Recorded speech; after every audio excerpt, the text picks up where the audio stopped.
وأرجلكم إلى الكعبين آمنت بالله صدق الله العظيم۔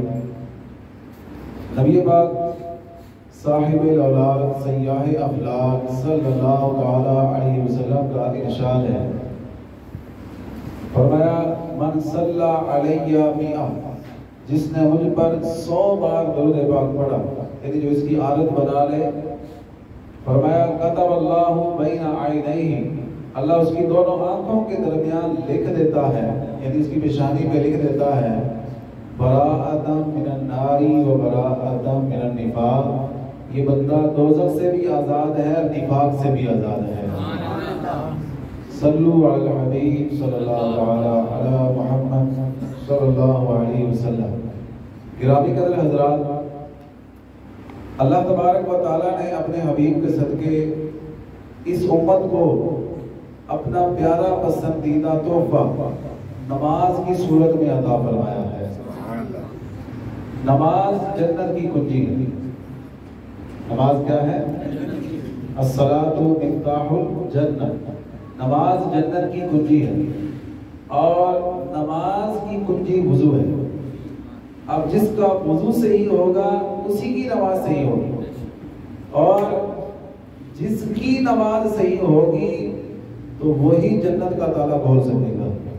سمجھ آ گئی نا کہ وضو جو ہے یہ نماز کی کنجی ہے، تو وضو کی کنجی سے نماز کا دروازہ کھلے گا، اور نماز کی کنجی سے جنت کا دروازہ کھلے گا۔ اور وضو صرف اسی لیے نہیں ہوتا کہ ہم اس سے عبادت کریں، یہ بھی اس کا ایک اہم مقصد ہے کہ وضو کے ذریعے عبادت جائز ہو جاتی ہے، تلاوت جائز ہو جاتی ہے، اور وہ عبادات جو بندہ وضو کے بغیر نہیں کر سکتا، تو وضو کے ذریعے ان عبادتوں کا دروازہ کھل جاتا ہے۔ لیکن اس کے علاوہ بھی وضو کے بے شمار دینی اور دنیاوی فائدے ہیں۔ آپ امیر اہل سنت مولانا الیاس ستار قادری دعوت برکاتہ العالیہ کا رسالہ وضو اور سائنس آپ پڑھ کے دیکھیں، آپ کو پتہ چلے گا کہ وضو کے کتنے حیران کن انسان کو فوائد ملتے ہیں، انسان کے پاگل پن میں کمی آتی ہے، اور بہت ساری بیماریوں سے بندہ بچ جاتا ہے۔ لیکن البتہ ہمارے اس درس میں وقت میں اتنی گنجائش نہیں ہے کہ ہم ان سب چیزوں کو بیان کریں۔ ہم یہاں پر چند ایک وضو کی فضیلتیں اور اس کے مسائل سیکھنے کی کوشش کریں گے۔ وضو کے متعلق نبی پاک صلی اللہ علیہ وسلم نے فرمایا کہ وضو ہمیشہ باوضو رہنے والا روزہ رکھ کر عبادت کرنے والے کی طرح ہوتا ہے۔ سبحان اللہ کہتے ہمیشہ باوضو رہنے والے کو اللہ ایسے ثواب عطا فرماتا ہے جیسے روزہ رکھ کر عبادت کرنے والے کو اللہ اجر و ثواب عطا فرماتا ہے۔ جو بندہ باوضو رہتا ہے اللہ تبارک و تعالی فرشتوں کے ذریعے اس کی حفاظت فرماتا ہے، اور جو بندہ باوضو حالت میں اس دنیا سے رخصت ہو گیا ہوتے ہیں، اسے موت آ گئی، اللہ تبارک و تعالیٰ اسے شہادت کا رتبہ عطا فرماتا ہے۔ ہمیشہ باوضو رہنا یہ اسلام کی سنت ہے، لیکن یہ ہمیشہ کا جو لفظ ہے نا یہ ذرا ہمیں مشکل لگتا ہے کیوں؟ لیکن یہاں پر تھوڑا ذہن بنانے کی ضرورت ہے۔ ذہن بن گیا تو ہم آدھا کلو کا موبائل ہر وقت اپنی جیب میں اٹھا کے رکھتے ہیں، کوئی تنگی محسوس نہیں ہوتی۔ لیکن ذہن نہیں بنا تو 5 وقت وضو کرنا بھی ہمیں مشکل لگتا ہے، ٹھیک ہے نا؟ ذہن بن گیا تو دوستوں کے ساتھ ہم جناب واٹر پارک جا کے چاہے ساری دیہڑی نہاتے رہیں، لیکن ذہن نہیں بنا تو پھر ہمیں ایک وقت کا وضو بھی مشکل لگتا ہے۔ تو بات ہے ذہن بنانے کی، سنت پر عمل کرنے کا جذبہ پیدا کرنے کا۔ حضرت سیدنا عثمان غنی رضی اللہ تعالیٰ، یہ سنیں آپ، ایسے ہوتے ہیں عاشق رسول، اللہ ان کے صدقے ہمیں بھی حقیقی عاشق رسول بنا دے۔ حضرت عثمان غنی ایک جگہ پہنچے، کچھ دوست بھی ساتھ تھے، پانی منگوایا وضو کے لیے، وضو فرمایا، پھر مسکرانے لگ گئے، کوئی بات بھی نہیں ہوئی۔ ساتھیوں سے پوچھا کہ تم جانتے ہو میں کیوں مسکرا رہا ہوں؟ سوال تو انہوں نے کرنا تھا، لیکن ان کے سوال کرنے سے پہلے خود ہی سوال کیا، تم جانتے ہو میں کیوں مسکرا رہا ہوں؟ ابھی انہوں نے جواب نہیں دیا کہ خود ہی جواب دیتے ہوئے کہتے ہیں کہ اسی مقام پر ایک بار ہم اللہ کے پیارے نبی صلی اللہ علیہ وسلم کے ساتھ تھے، رسول اللہ نے وضو کے لیے پانی منگوایا، وضو فرمایا اور حضور مسکرانے لگے۔ تو میرے مسکرانے کی کوئی اور وجہ نہیں، بس میں اپنے یار کی ادا کو ادا کر رہا ہوں، اپنے آقا کی ادا کو ادا کر رہا ہوں۔ تو یہ ہوتا ہے سنت کا جذبہ. ہم نے کسی سنت پر کسی شرعی بات پر عمل کرنا ہو تو ہم 100 مرتبہ پوچھتے ہیں کہ جائز ہے ناجائز ہے, یہ کرنا صحیح ہے یا نہیں, اس کے یہ کرنے سے نہ کرنے سے گناہ تو نہیں ہوگا. اگر بتاؤ کہ چلو سنت ہے چھوڑنے سے گناہ نہیں ہوگا, چلو رہنے دو پھر کر دی کری لوڑ ہے. تو یہ ہمارا جذبہ ہے. ایک صحابہ کرام ان کا عشق رسول دیکھیں کہ حالانکہ حضرت عثمان پر وہاں جا کر وضو کر کے پانی منگوا کے مسکرانا کوئی فرض نہیں تھا, کوئی سنت مؤکدہ بھی نہیں تھی, سنت غیر مؤکدہ بھی نہیں تھی, لیکن پتا تھا کہ اس طرح میرے آقا کی ایک ادا ہے. تو عاشق کا جذبہ تو یہ ہوتا ہے کہ بس اپنے محبوب کی اداؤں کو ادا کرنا ہے, چاہے وہ ہم پر واجب ہو یا نہ ہو, ضروری ہو یا نہ ضروری ہو. اب وہ کیوں مسکرائے تھے, حضور کیوں مسکرائے تھے؟ حضور نے بھی اسی طرح سوال کیا تھا, پھر خود ہی اس کا جواب دیا. فرمایا ابھی میرے پاس جبریل آئے اور مجھے انہوں نے خوشخبری دی. سبحان اللہ کہہ رہے, مجھے انہوں نے خوشخبری دی. کیا خوشخبری دی؟ فرمایا اے رسول اللہ, جب آپ کا امتی وضو کرتا ہے تو جب وہ چہرہ دھوئے گا تو اللہ اس کے چہرے کو گناہوں سے پاک فرما دے گا, اور جب وہ ہاتھ دھوئے گا اللہ ہاتھوں کے گناہ معاف کر دے گا, جب وہ سر کا مسح کرے گا اللہ سر کے گناہ معاف کر دے گا, اور جب وہ پاؤں دھوئے گا تو اللہ پاؤں کے گناہ معاف کر دے گا. اور اگر وضو کرنے والا وضو سے پہلے بسم اللہ کہہ لے تو اللہ تبارک و تعالی اس کے سارے جسم کو گناہوں سے پاک فرما دے گا. اونچی بات رکھ دیا کوئی, سبحان اللہ کی بات سن کے دل میں ٹھنڈ بیٹھ جانا. اور ایک اور بات, اب آپ نے یہ بات سن کے سبحان اللہ کہنے میں کنجوسی نہیں کرنی. فرمایا اگر وضو سے پہلے بسم اللہ والحمدللہ کہہ لیا جائے تو جب تک باوضو رہے گا, جب تک باوضو رہے گا فرشتے اس کی نیکیاں لکھتے رہیں گے. چاہے کچھ بھی نہ کرے, اپنا کام کرے, اپنی مصروفیات میں مصروف رہے, اپنے مشاغل میں لگا رہے, کوئی عبادت نہ کرے, صرف باوضو ہو, اسی برکت سے اللہ تبارک و تعالی فرشتوں کے ذریعے اس کی نیکیاں لکھواتا رہے گا. تو کتنی بڑی عبادت ہے. لیکن وضو اس طرح ہونا چاہیے جس طرح وضو کرنے کا حق ہے. ٹھیک ہے جی, وضو اس طرح کرنا چاہیے جس طرح وضو کرنے کا حق ہے. جو سنت طریقہ ہے, وضو کے فرائض ہمیں پتہ ہونے چاہیے. جیسا کہ میں نے آیت کریمہ پڑھی, یا ایھا الذین آمنوا اذا قمتم الی الصلاۃ, اے ایمان والو جب تم نماز کی طرف جاؤ, نماز پڑھتے رہو, فاغسلوا وجوہکم, تو اپنے چہرے دھو لو. یہ ساری ترتیب اللہ تبارک و تعالیٰ نے وضو کی اس میں بیان فرمائی. تو اس ترتیب کے اعتبار سے وضو کے 4 فرض ہیں. کتنے فرض ہیں؟ ذرا جلدی جلدی بولے, مجھے بھی جلدی ہے. کتنے فرض ہیں؟ 4 فرض ہیں. سب سے پہلا فرض ہے چہرہ دھونا. اور چہرے کی جو حد ہے وہ عادتاً جہاں سے انسان کے بال اگنا شروع ہوتے ہیں پیشانی کی, وہاں سے لے کے تھوڑی سے نیچے تک, ایک کان کی لو سے دوسرے کان کی لو تک, یہ جو پورا حصہ ہے یہ چہرہ کہلاتا ہے. اور پھر دوسرا فرض ہے کونیوں سمیت ہاتھ دھونا, کونیوں سمیت ہاتھ دھونا. تیسرا فرض ہے چوتھائی سر کا مسح کرنا, سر کے چوتھائی حصے کا مسح کرنا, یہ فرض ہے. پورے سر کا مسح کرنا سنت ہے. اور چوتھا فرض ہے ٹخنوں سمیت پاؤں دھونا. یہ ایک صرف ایک آپ کو تعداد بیان کی ہے کہ یہ فرض ہے. باقی ان کی ہر ایک کی الگ الگ ڈیٹیل ہے. اس کو سمجھانے کے لیے, سیکھنے کے لیے آپ کو چاہیے کہ آپ الگ سے وقت نکالیں اور کسی عالم کے پاس بیٹھ کے اس کی پوری ڈیٹیل سمجھیں. لیکن یہاں پر ایک مقصود جو ہے اس کی اہمیت ذہن میں بٹھانا ہے کہ یہ چیزیں ہمیں پتہ ہونی چاہیے. اسی طرح وضو کی 15 سنتیں وہ بھی ہمیں سیکھنی چاہیے. وضو کے کون کون سے مکروہات ہیں یہ بھی ہمیں سیکھنے کی ضرورت ہے. بہرحال وضو کا طریقہ یہاں پر میں مختصر ذکر کر رہا ہوں کہ اگر ممکن ہو تو قبلے کی طرف رخ کر کے وضو کرنے کے لیے بیٹھے. قبلے کی طرف رخ کر کے وضو کرنے کے لیے بیٹھے. ایسی جگہ پہ بیٹھیں کہ جہاں کپڑوں پر چھینٹے نہ پڑے. وضو ایسی جگہ کرنا چاہیے کہ جہاں کپڑوں پر چھینٹے نہ پڑے. وضو کرتے ہوئے اپنے کپڑوں کو وضو کے چھینٹوں سے بچانا بھی ضروری ہوتا ہے, اور نہ بچانا یہ مکروہ ہے. پھر آپ جب بیٹھ گئے پھر آپ نیت کریں کہ میں عبادت جائز ہونے کے لیے اور حکم الہی پر عمل کرنے کے لیے وضو کر رہا ہوں. اس کی اور بہت ساری نیتیں آپ کر سکتے ہیں. شیخ طریقت مولانا الیاس عطار قادری دامت برکاتہ العالیہ نے وضو کی نیتیں آپ نے لکھی ہیں.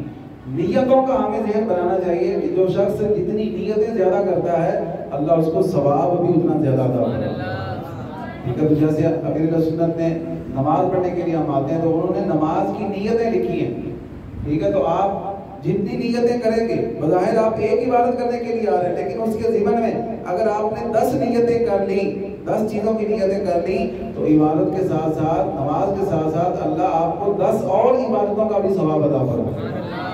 تو نیت کرنے میں ہمارا کیا جاتا ہے؟ کوئی نقصان تو نہیں ہے، نیت صرف ذہن میں ہی کرنی ہوتی ہے، دل کے ارادے کا نام ہے، تو اس کے لیے الفاظ بھی ضروری نہیں ہے۔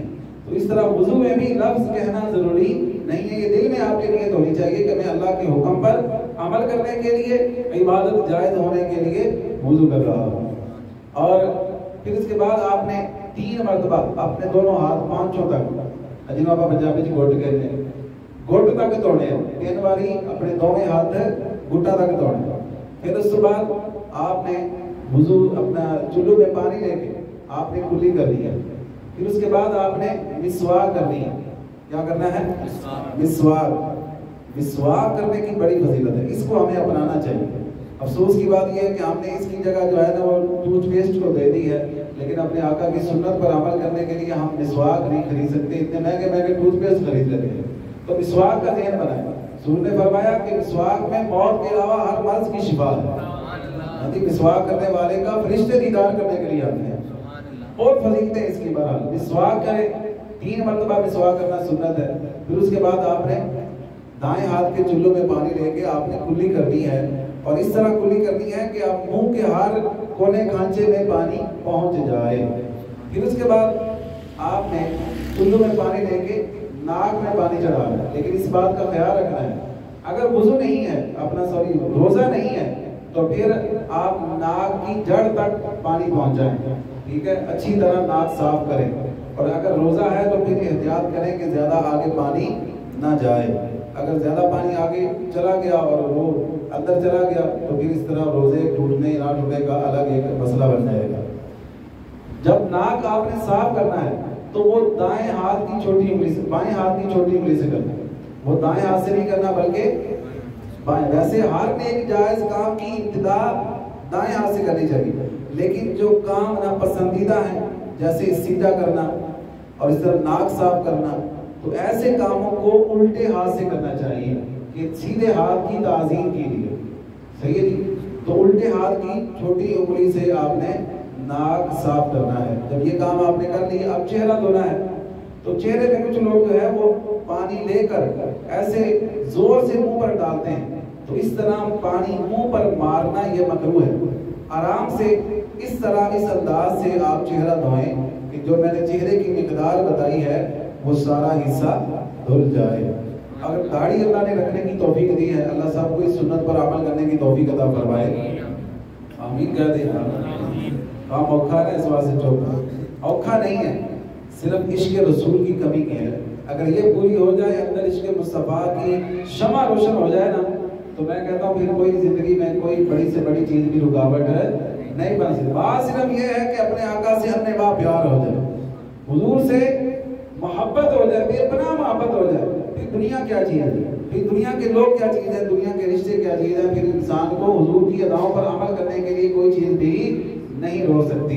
تو بہرحال اگر داڑھی ہو تو پھر آپ نے اس طرح داڑھی کا خلال کرنا ہے، جس طرح یہ میں آپ کو کر کے بتا رہا ہوں، اس طرح گلے کی طرف سے آپ نے اس طرح انگلیاں داخل کرنی ہے، اس طرح داڑھی کا خلال کرنا ہے۔ دھونے کے بعد داڑھی دھوتے ہوئے اس چیز کا خیال رکھنا ہے کوئی ایک بال بھی خشک نہ رہے، اگر ایک بال بھی خشک رہا تو پھر وضو نہیں ہوگا۔ ہاں اگر آپ اللہ نے عمرہ کرنے کی سعادت عطا فرمائی، اللہ آپ کو مجھے ان بابرکت لمحات، اس بابرکت مہینے کے صدقے بار بار مکہ مدینہ کی باادب حاضریاں نصیب فرمائے۔ اگر عمرہ کرنے کے ہوئے احرام میں ہیں تو پھر اس طرح خلال نہ کریں، کیونکہ اگر بال ٹوٹ گیا تو پھر وہ اس کے عمرے کے الگ احکام جو ہیں وہ لاگو ہو جائیں گے، اس لیے اس چیز کا خیال رکھنا ہے۔ پھر اس کے بعد جب آپ نے چہرہ مکمل طور پر دھو لیا تو اب ہاتھ کونیوں سمیت ہاتھ دھونے۔ یہاں پر لوگ کچھ اس طرح کرتے ہیں کہ وہ چلو میں پانی لے کر اس طرح بہا لیتے ہیں، تو اس طرح مکمل کونی سمیت وہ بازو دھلتا نہیں۔ بہتر یہ ہے کہ نارمل سا نل کھول کر، ٹھیک ہے، تو آپ اس طرح اس کو نل کے نیچے کر کے اپنا ہاتھ کونیوں سمیت دھوئیں. اگر نیچے کرنا ممکن نہیں ہے تو اس طرح دوسرے ہاتھ سے پانی لے کے اس کو دھوئیں. دھونے کی تعریف یہ ہے کہ جس حصے کو آپ دھو رہے ہیں کم از کم 2 قطرے پانی وہاں سے بہہ جائے. کم از کم 2 قطرے پانی وہاں سے.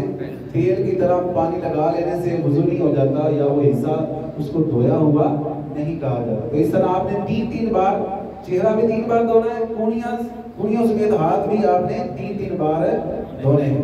پھر اس کے بعد مسح کرنا ہے. مسح کرنا چوتھائی سر کے چوتھے حصے کا مسح کرنا یہ فرض ہے, لیکن پورے سر کا مسح کرنا یہ سنت ہے. اس طرح سنت طریقہ یہ ہے, اس طرح آپ پریکٹس کر لیں ساتھ میرے ساتھ دیکھ کے آپ سارے اس طرح کریں. اس طرح آپ ہاتھوں کی 3 انگلیوں کو جوڑیں گے, شہادت کی انگلی اور انگوٹھا اس کو الگ رکھیں گے. تو اس طرح آپ نے اس طرح یہاں سے شروع کرنا ہے. یہ خیال کر لینا ہے کہ ہتھیلیاں جو ہیں وہ سر کے ساتھ ٹچ نہ ہو.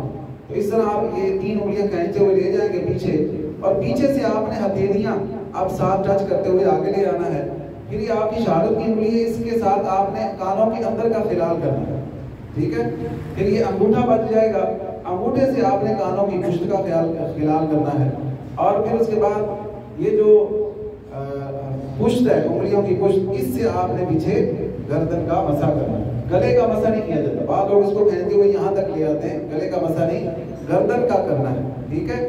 یہ گردن کا مسح کرنے سے بھی اللہ تعالیٰ بڑی بیماریوں سے محفوظ فرماتا ہے. یہ میں آپ کو کہوں گا کہ آپ لازمی وہ وضو اور سائنس جو امیر اہل سنت کا رسالہ ہے وہ خرید کر آپ پڑھیں.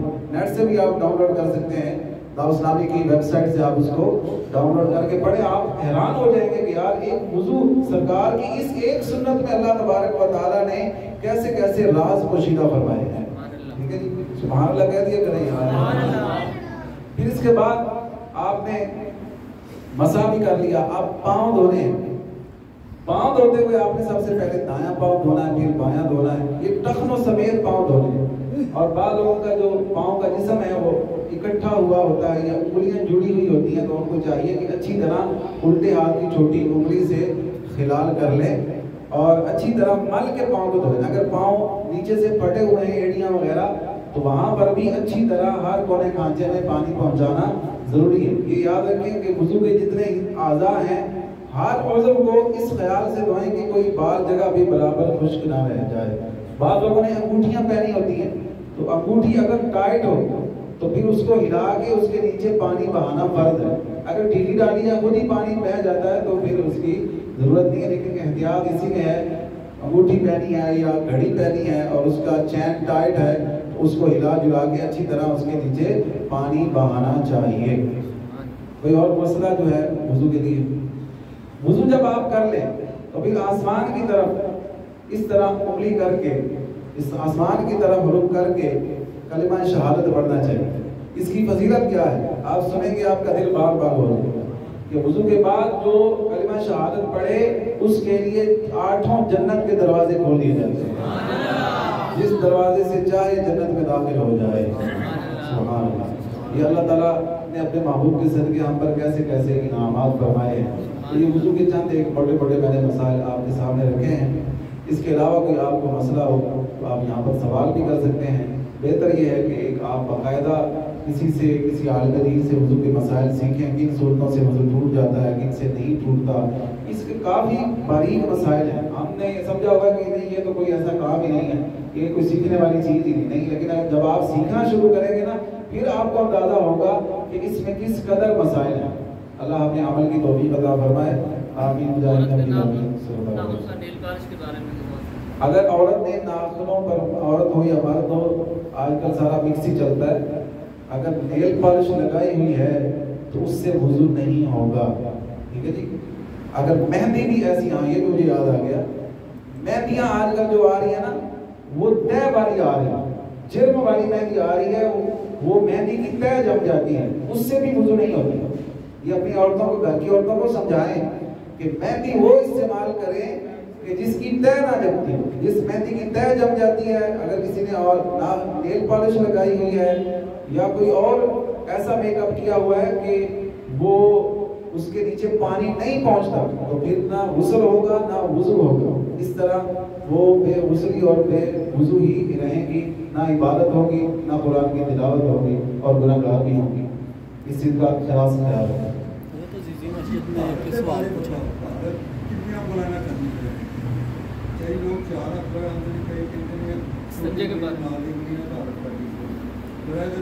طہارت جو ہے نا یہ انگلی جو ہے اس کے لیے یہ استعمال ہوتی ہے، ٹھیک ہے جی۔